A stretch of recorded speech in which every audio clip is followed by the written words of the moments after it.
Heading into the sun. Wait a minute. I shouldn't be heading east. You know, I could have gotten turned around. It's not one thing, it's another. Yeah.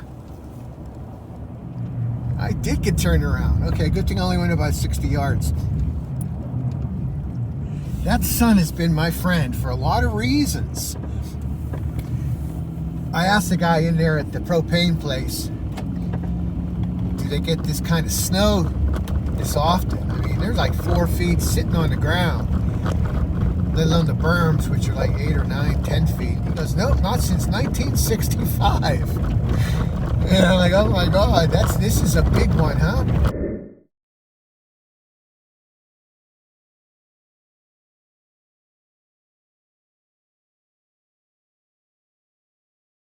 As I said, in Valdez, this is about average. This is the way it looks all winter long. And they have an army of graders and snow plows and front-end loaders just to handle the snow. And they designate the city park, the whole thing, to a snow pile. And they just pile it up, man. Mountain snow.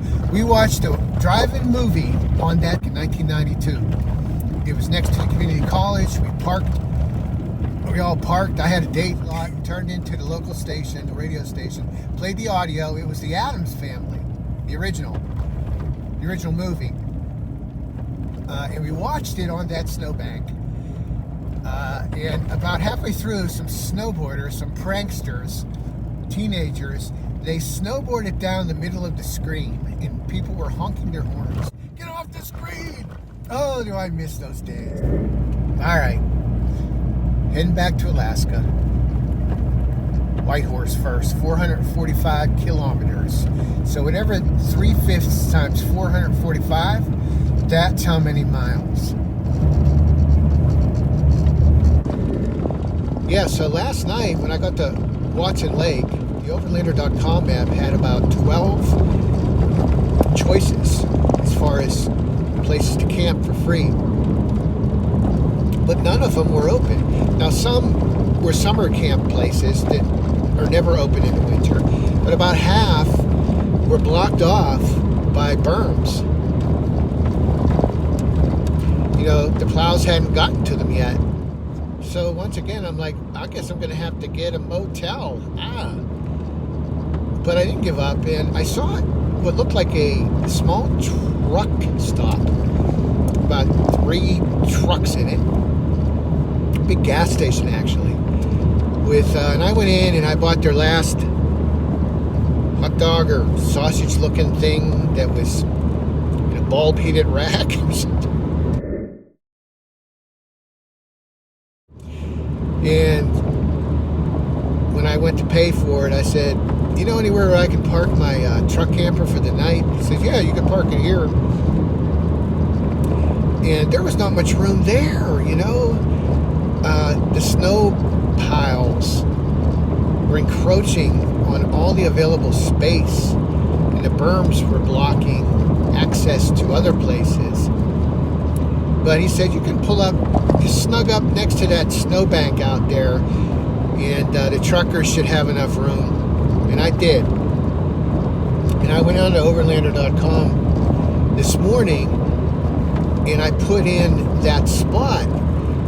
And I made it clear that in winter, when you need a place, just stop, stay warm before you start driving again. Stop here. You know, I put that spot on the map and just, you know, buy something from the bulb heated rack, and he'll show you where to park. So, because it's a safety issue. You're just planning to get from point A to point B. In winter, a lot of these places don't apply on these apps, especially after a heavy snow.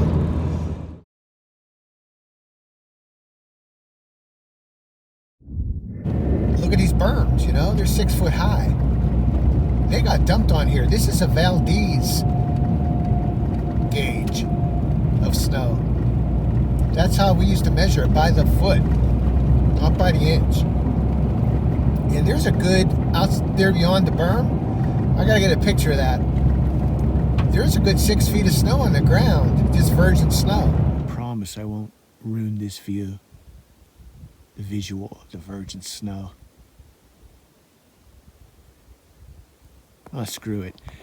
Gotta show my truck. Look how dirty that is. It's been a while since it's been washed. Or as we say in Pittsburgh, washed.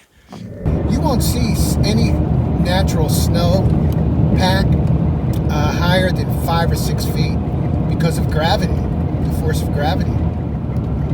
That's about as much as you can get before it compacts onto itself. I learned that in Valdez. Hope it holds up as a fact.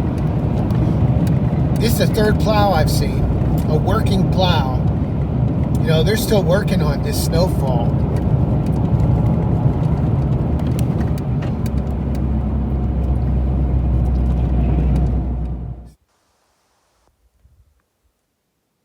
Absolute silence. Until I spoke, that is.